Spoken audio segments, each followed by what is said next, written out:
India market invest মাইন্ডসেটে আপনাদের স্বাগত। যা চ্যানেল নতুন এসেছেন তাদের করলো প্লিজ চ্যানেলটাকে সাবস্ক্রাইব করবেন, লাইক করবেন, বেল আইকনটা প্রেস করবেন, তার সাথে অল বাটনটা প্রেস করবেন, নোটিফিকেশন সঙ্গে সঙ্গে আপনাদের কাছে গিয়ে পৌঁছাবে। নিফটি 50 দেখুন স্যার, নিফটিকে দেখলে দেখাবে নিফটি আজকের দিনে এখনও পর্যন্ত পজিটিভ মুভমেন্ট দেখাতে পারেনি বা প্রিভিয়াস ক্লোজিংয়ের থেকে ওপরে আসতে পারেনি। এখন দেখলে দেখাবে নিফটি কিন্তু প্রিভিয়াস ক্লোজিংয়ের একদম কাছাকাছি চলে আসছে। তো নিফটির মধ্যে কালকেও গিরাবার দেখা গেছিলো, আজকেও গিরাবার দেখা গেছে, কিন্তু ওভারঅল পোর্টফোলিওতে দেখলে দেখা যাবে কিন্তু ভালো একটা আপসাইড মুভমেন্ট। কেন? কারণ মিড ক্যাপ ইন্ডেক্স এবং স্মল ক্যাপ ইন্ডেক্স ভালো পারফরমেন্স করছে। নিফটির থেকে মিড ক্যাপ ইন্ডেক্স এবং স্মল ক্যাপ ইন্ডেক্স অনেকটা পড়েছিল, তো সেই অনুযায়ী কিন্তু তাদের মধ্যে রিকভারি আগে দেখা যাচ্ছে। কারণ কারণ স্যার মিড ক্যাপ ইন্ডেক্স এবং স্মল ক্যাপ ইন্ডেক্সের কোম্পানিগুলো কিন্তু অ্যাট্রাকটিভ প্রাইসে পাওয়া যাচ্ছে। NHPC, national hydro power corporation limited, যেখানে জাস্ট দুদিন আগে এই কোম্পানিটা নিয়ে একের পর এক ভালো নিউজ পাওয়া যাচ্ছিল, আমি সেটা আপনাদের সাথে আলোচনা করেছিলাম বা আপনাদের সামনে তুলে ধরার চেষ্টা করেছিলাম। তো কোম্পানিটাকে দেখলে দেখাবে দেখুন আজকের দিনে কোম্পানিটা 7% মতন ভালো অফসাইড মুভমেন্ট দেখাচ্ছে। তো আজকেও কিন্তু এই কোম্পানিটাকে নিয়ে ভালো নিউজ পাওয়া যাচ্ছে। চলুন দেখে নিই নিউজ কী পাওয়া যাচ্ছে। দেখুন এই আর্টিকেল দেখলে দেখাবে এই পিএসইউ কোম্পানি অর্থাৎ এনএইচপিসি সম্বন্ধে বলছে কিন্তু, যে কি ক্যান ডাবল ইন নেক্সট 4 ইয়ার সিএলএসএসএস, অর্থাৎ সিএলএসএ একটা দিগ্গজ ব্রোকিং হাউস, তারা বলছে এনএইচপিসি কারেন্ট মার্কেট প্রাইস থেকে ডবল হতে পারে। টাইম পিরিয়ড কি দিচ্ছে মাথায় রাখবেন, 4 ইয়ার্স। হাই কত মেরেছিল 118, সেখান থেকে 37% ডিসকাউন্টে পাওয়া যাচ্ছে কোম্পানিটা। আর স্যার এক বছরের মধ্যে টার্গেট কি দিচ্ছে, সিএলএসএ টার্গেট দিচ্ছে এক বছরের মধ্যে 117 পর্যন্ত যেতে পারে। তো স্যার আবারও বলবো যে কোনো ব্রোকিং হাউস বলছে মানে এই নয় যে চোখ বন্ধ করে বাই করব। অ্যাট ফার্স্ট আপনাকে দেখতে হবে যে কোম্পানি কাজ কী করে। যেখানে কোম্পানিটা রিনিউয়েবল সেক্টর নিয়ে কাজ করছে এবং ফিউচার ওরিয়েন্টেড বিজনেস নিয়ে কাজ করছে। কোম্পানিটা হাই থেকে অনেকটা নিচে এসছে। লাস্ট এক মাসে দেখলে দেখা যাবে ফ্ল্যাট দেখাচ্ছে, ওকে অনেকটা নিচে এসেছিলো কারণ অনেকটা রিকভারি কোম্পানি করেছে। 6 মাসে দেখলে দেখাবে এখনও পর্যন্ত 17% মতন ডাউনে রয়েছে, 17.5%। এবং এক বছরে যদি দেখলে দেখা যাবে 15%, এবং হাই থেকে দেখলে দেখা যাবে কোম্পানিটা হাই থেকে অ্যাপ্রক্সিমেট কিন্তু 30%-এর ওপরে ডাউনে রয়েছে। তো নিচে পাওয়া যাচ্ছে কিন্তু বিজনেস ফিউচার ওরিয়েন্টেড বিজনেস। তো আপনার যদি মনে হয় যে রিনিউয়েবল সেক্টর এখান থেকে আরও ভালো করবে, তাহলে এই কোম্পানিটা ভালো করবে, কারণ এই কোম্পানিটা হাইড্রো পাওয়ার নিয়ে কাজ করতো, এখন কিন্তু কোম্পানিটা উইন্ড এবং সোলার নিয়েও কাজ করছে। তো এইসব বিবেচনা করে তারপরে চিন্তা ভাবনা করবেন এই কোম্পানিতে ইনভেস্টমেন্ট করবেন কি করবেন না। কোনো ব্রোকিং হাউস বললো মানে এই নয় যে চোখ বন্ধ করে বাই করে নেবেন।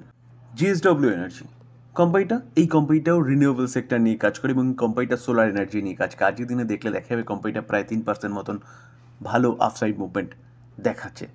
যেখানে এই কোম্পানিটাকেও দেখলে দেখা যাবে দেখুন হাই কত মেরেছে 804, সেখান থেকে অনেকটা নিচে চলছে এখন কত 467। তো সেই জায়গায় দাঁড়িয়ে স্যার এই কোম্পানিটাকে নিয়ে কিন্তু ভালো নিউজ পাওয়া যাচ্ছে।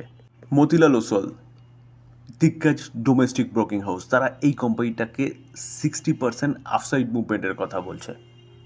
তো এই কারণে মতিলাল ওসওয়াল এই কোম্পানিটাকে বাই রেটিং দিচ্ছে এবং টার্গেট কত দিচ্ছে, টার্গেট দিচ্ছে 705।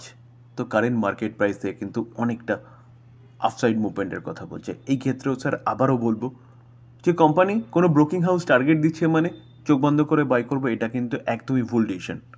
আপনি আগে দেখবেন যে কোম্পানি কী করে, কোম্পানি কাজ কী করে। কোম্পানি হচ্ছে রিনিউয়েবল সেক্টর নিয়ে কাজ করছে এবং ভবিষ্যতে এই সেক্টর যদি আপনার মনে হয় যে গ্রো করবে, তাহলে এই কোম্পানিও কিন্তু গ্রো করবে। তো সেই জায়গায় দাঁড়িয়ে বাই করার আগে কিন্তু নিজে ভালো মতন অ্যানালাইসিস করবেন, তারপরে বাই করবেন। কেইআই ইন্ডাস্ট্রি ওয়্যার এবং কেবল সেগমেন্টের নাম্বার 2 কোম্পানি, যে কোম্পানিটাকেও দেখলে দেখা যাবে দেখুন 5039 হাই মেরেছিল, সেখান থেকে অনেকটা নিচে চলে এসেছিলো, এখন ট্রেড করছে 3724-এ। আজকের দিনে 4.5% মতন একটা ভালো আপসাইড মুভমেন্ট দেখা যায়। কালকেও কোম্পানিটা 5% মতন মুভমেন্ট দেখিয়েছিল। লাস্ট 5 দিনে দেখলে দেখাবে কোম্পানিটা ভালো রিকভারি করেছে। তো এই কোম্পানিটাকেও নিয়ে কিন্তু একটা ভালো নিউজ পাওয়া যাচ্ছে।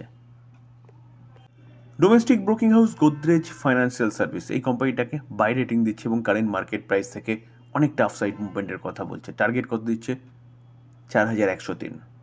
এনএমডিসি কোম্পানিটাকে দেখলে দেখাবে, দেখুন আজকের দিনে কোম্পানিটা 3% মতন ভালো অফসাইড মুভমেন্ট দেখাচ্ছে।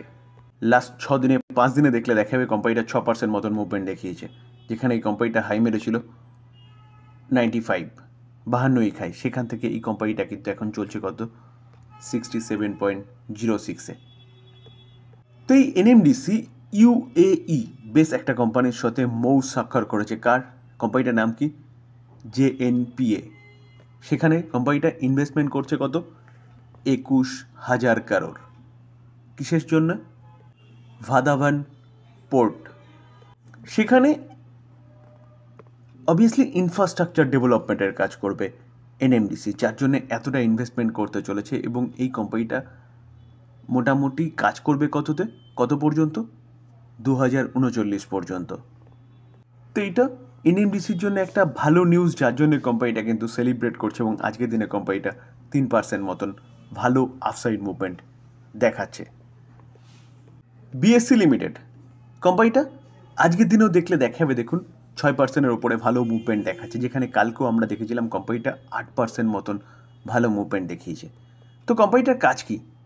দেখুন বিএসসি বোম্বে স্টক এক্সচেঞ্জ, আজকে বোম্বে স্টক এক্সচেঞ্জে যা কিছু হচ্ছে, অর্থাৎ আপনি এফএনও বলুন, আপনি ডেলিভারি বলুন, পজিশনাল ট্রেডিং বলুন, যা কিছু করছেন এই কোম্পানিটাকে কিন্তু চার্জ দিচ্ছেন এবং সেখান থেকে এই কোম্পানিটার ইনকাম বাড়ছে।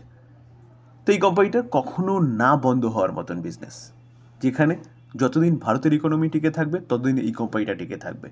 তো এই কোম্পানির বিজনেস বাড়বে, আস্তে আস্তে মার্কেটের প্রতি মানুষের আকর্ষণ বাড়ছে, ইনভলভমেন্ট বাড়ছে, এই কোম্পানির বিজনেস বাড়ছে, যার জন্য দেখলে দেখাবে এই কোম্পানিটা লাস্ট 5 বছরে কত 3378% রিটার্ন দিয়েছে। অর্থাৎ কোম্পানিটা লাস্ট 5 বছরে 33 গুণ রিটার্ন বানিয়ে দিয়েছে। রিসেন্টলি মার্কেট পড়েছিল, কোম্পানিটা নিচে এসছে। তো ভালো কোম্পানি যখন নিচে আসে না, তখন কিন্তু বিভিন্ন ইনভেস্টাররা সুযোগ খোঁজে বাই করার। স্যার এই আর্টিকেল দেখলে দেখাবে গোল্ডম্যান স্যাক বাই স্টেক কার? বিএসসি লিমিটেডের কত 401 কারোরের, যেখানে এই বিএসসি কোথায় লিস্টেড আছে? এনএসসিতে লিস্টেড আছে। তো এই গোল্ডম্যান স্যাক সিঙ্গাপুর তারা কি করেছে 7.28 লাখ শেয়ার পারচেস করেছে বিএসসির, যেটা 401.19 কারোর। এটা একটা ব্যাপক বড় নিউজ এই কোম্পানির জন্য, যার জন্য দেখলে দেখাবে এই কোম্পানি কিন্তু আজকের দিনে সেলিব্রেট করছে। তো আবারও বলবো স্যার, যে কেউ বাই করছে বলে চোখ বন্ধ করে আমিও বাই করব, একদম নয়। আগে আপনি দেখুন যে কোম্পানি বিজনেস কী করছে এবং বিজনেসের দম আছে এখানে।